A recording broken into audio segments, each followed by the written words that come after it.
Chapter 13. In the course of time, Amnon, son of David, fell in love with Tamar, the beautiful sister of Absalom, son of David. Amnon became frustrated to the point of illness on account of his sister Tamar, for she was a virgin, and it seemed impossible for him to do anything to her. Now Amnon had a friend named Jonadab, son of Shimeah, David's brother. Jonadab was a very shrewd man. He asked Amnon, "Why do you, the king's son, look so haggard morning after morning? Won't you tell me?" Amnon said to him, "I'm in love with Tamar, my brother Absalom's sister." "Go to bed and pretend to be ill," Jonadab said. "When your father comes to see you, say to him, 'I would like my sister Tamar to come and give me something to eat. Let her prepare the food in my sight, so I may watch her and then eat it from her hand.'" So Amnon lay down and pretended to be ill. When the king came to see him, Amnon said to him, "I would like my sister Tamar to come and make some special bread in my sight, so I may eat from her hand." David sent word to Tamar at the palace. "Go to the house of your brother Amnon and prepare some food for him." So Tamar went to the house of her brother Amnon, who was lying down. She took some dough, kneaded it, made the bread in his sight, and baked it.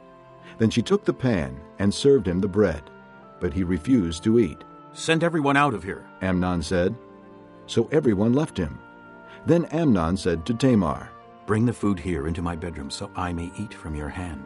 And Tamar took the bread she had prepared and brought it to her brother Amnon in his bedroom. But when she took it to him to eat, he grabbed her and said, "Come to bed with me, my sister." "Don't, my brother," she said to him. "Don't force me. Such a thing should not be done in Israel. Don't do this wicked thing. What about me? Where could I get rid of my disgrace? And what about you? You would be like one of the wicked fools in Israel. Please speak to the king. He will not keep me from being married to you." But he refused to listen to her, and since he was stronger than she, he raped her. Then Amnon hated her with intense hatred. In fact, he hated her more than he had loved her. Amnon said to her, "Get up and get out." "No," she said to him. "Sending me away would be a greater wrong than what you have already done to me." But he refused to listen to her. He called his personal servant and said, "Get this woman out of here and bolt the door after her." So his servant put her out and bolted the door after her. She was wearing a richly ornamented robe, for this was the kind of garment the virgin daughters of the king wore. Tamar put ashes on her head and tore the ornamented robe she was wearing. She put her hand on her head and went away, weeping aloud as she went. Her brother Absalom said to her, "Has that Amnon, your brother, been with you? Be quiet now, my sister. He is your brother. Don't take this thing to heart." And Tamar lived in her brother Absalom's house, a desolate woman. When King David heard all this, he was furious. Absalom never said a word to Amnon, either good or bad. He hated Amnon because he had disgraced his sister Tamar. 2 years later, when Absalom's sheep shearers were at Baal-Hazor near the border of Ephraim, he invited all the king's sons to come there. Absalom went to the king and said, "Your servant has had shearers come. Will the king and his officials please join me?" "No, my son," the king replied. "All of us should not go. We would only be a burden to you." Although Absalom urged him, he still refused to go, but gave him his blessing. Then Absalom said, "If not, please let my brother Amnon come with us." The king asked him, "Why should he go with you?" But Absalom urged him, so he sent with him Amnon and the rest of the king's sons. Absalom ordered his men, "Listen, when Amnon is in high spirits from drinking wine, and I say to you, 'Strike Amnon down,' then kill him. Don't be afraid. Have not I given you this order? Be strong and brave." So Absalom's men did to Amnon what Absalom had ordered. Then all the king's sons got up, mounted their mules, and fled. While they were on their way, the report came to David, "Absalom has struck down all the king's sons. Not one of them is left." The king stood up, tore his clothes, and lay down on the ground, and all his servants stood by with their clothes torn. But Jonadab, son of Shimeah, David's brother, said, "My lord should not think that they killed all the princes. Only Amnon is dead.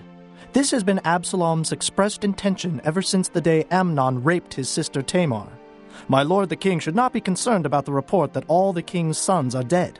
Only Amnon is dead." Meanwhile, Absalom had fled. Now the man standing watch looked up and saw many people on the road west of him, coming down the side of the hill. The watchman went and told the king. "I see men in the direction of Horonaim, on the side of the hill." Jonadab said to the king, "See, the king's sons are here. It has happened just as your servant said." As he finished speaking, the king's sons came in, wailing loudly. The king, too, and all his servants wept very bitterly. Absalom fled and went to Talmai, son of Ammihud, the king of Geshur. But King David mourned for his son every day. After Absalom fled and went to Geshur, he stayed there 3 years. And the spirit of the king longed to go to Absalom, for he was consoled concerning Amnon's death. Chapter 6. As God's fellow workers, we urge you not to receive God's grace in vain. For he says, "In the time of my favor I heard you, and in the day of salvation I helped you." I tell you, now is the time of God's favor. Now is the day of salvation. We put no stumbling block in anyone's path, so that our ministry will not be discredited.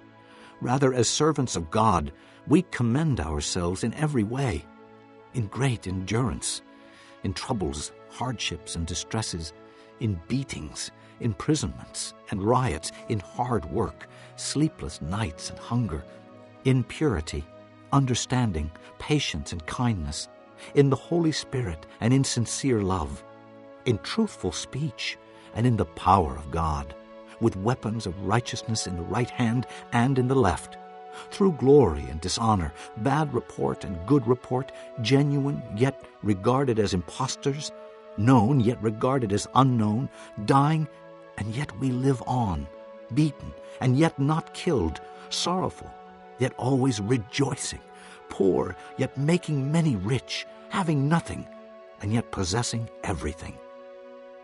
We have spoken freely to you, Corinthians, and opened wide our hearts to you. We are not withholding our affection from you, but you are withholding yours from us. As a fair exchange, I speak as to my children. Open wide your hearts also. Do not be yoked together with unbelievers, for what do righteousness and wickedness have in common? Or what fellowship can light have with darkness? What harmony is there between Christ and Belial? What does a believer have in common with an unbeliever? What agreement is there between the temple of God and idols?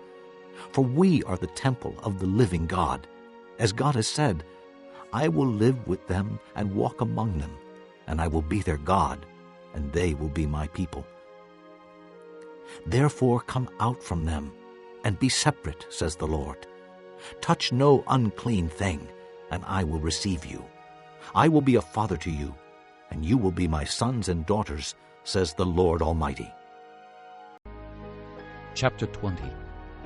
In the 7th year, in the 5th month, on the 10th day, some of the elders of Israel came to inquire of the Lord, and they sat down in front of me. Then the word of the Lord came to me. "Son of man, speak to the elders of Israel, and say to them, This is what the sovereign Lord says. Have you come to inquire of me? As surely as I live, I will not let you inquire of me, declares the sovereign Lord. Will you judge them? Will you judge them, son of man? Then confront them with the detestable practices of their fathers, and say to them, This is what the sovereign Lord says. On the day I chose Israel, I swore with uplifted hand to the descendants of the house of Jacob, and revealed myself to them in Egypt. With uplifted hand I said to them, I am the Lord your God. On that day I swore to them that I would bring them out of Egypt into a land I had searched out for them, a land flowing with milk and honey, the most beautiful of all lands. And I said to them, Each of you, get rid of the vile images you have set your eyes on, and do not defile yourselves with the idols of Egypt. I am the Lord your God. But they rebelled against me and would not listen to me. They did not get rid of the vile images they had set their eyes on, nor did they forsake the idols of Egypt. So I said I would pour out my wrath on them and spend my anger against them in Egypt. But for the sake of my name, I did what would keep it from being profaned in the eyes of the nations they lived among, and in whose sight I had revealed myself to the Israelites by bringing them out of Egypt. Therefore I led them out of Egypt and brought them into the desert. I gave them my decrees and made known to them my laws, for the man who obeys them will live by them. Also I gave them my Sabbaths as a sign between us, so they would know that I, the Lord, made them holy. Yet the people of Israel rebelled against me in the desert. They did not follow my decrees, but rejected my laws, although the man who obeys them will live by them, and they utterly desecrated my Sabbaths. So I said I would pour out my wrath on them and destroy them in the desert. But for the sake of my name, I did what would keep it from being profaned in the eyes of the nations in whose sight I had brought them out. Also, with uplifted hand I swore to them in the desert that I would not bring them into the land I had given them, a land flowing with milk and honey, most beautiful of all lands, because they rejected my laws and did not follow my decrees and desecrated my Sabbaths, for their hearts were devoted to their idols. Yet I looked on them with pity and did not destroy them or put an end to them in the desert. I said to their children in the desert, do not follow the statutes of your fathers, or keep their laws, or defile yourselves with their idols. I am the Lord your God. Follow my decrees and be careful to keep my laws. Keep my Sabbaths holy, that they may be a sign between us. Then you will know that I am the Lord your God. But the children rebelled against me. They did not follow my decrees. They were not careful to keep my laws, although the man who obeys them will live by them, and they desecrated my Sabbaths. So I said I would pour out my wrath on them and spend my anger against them in the desert, but I withheld my hand. And for the sake of my name I did what would keep it from being profaned in the eyes of the nations in whose sight I had brought them out. Also, with uplifted hand I swore to them in the desert that I would disperse them among the nations and scatter them through the countries, because they had not obeyed my laws, but had rejected my decrees and desecrated my Sabbaths, and their eyes lusted after their fathers' idols.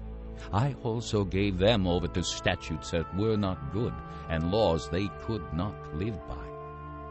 I let them become defiled through their gifts, the sacrifice of every firstborn, that I might fill them with horror, so they would know that I am the Lord. Therefore, Son of Man, speak to the people of Israel and say to them, this is what the sovereign Lord says. In this also your fathers blasphemed me by forsaking me. When I brought them into the land I had sworn to give them, and they saw any high hill or any leafy tree, there they offered their sacrifices, made offerings that provoked me to anger, presented their fragrant incense, and poured out their drink offerings. Then I said to them, what is this high place you go to? It is called Bema to this day. Therefore say to the house of Israel, this is what the sovereign Lord says. Will you defile yourselves the way your fathers did, and lust after their vile images? When you offer your gifts, the sacrifice of your sons in the fire, you continue to defile yourselves with all your idols to this day. Am I to let you inquire of me, O house of Israel? As surely as I live, declares the sovereign Lord, I will not let you inquire of me.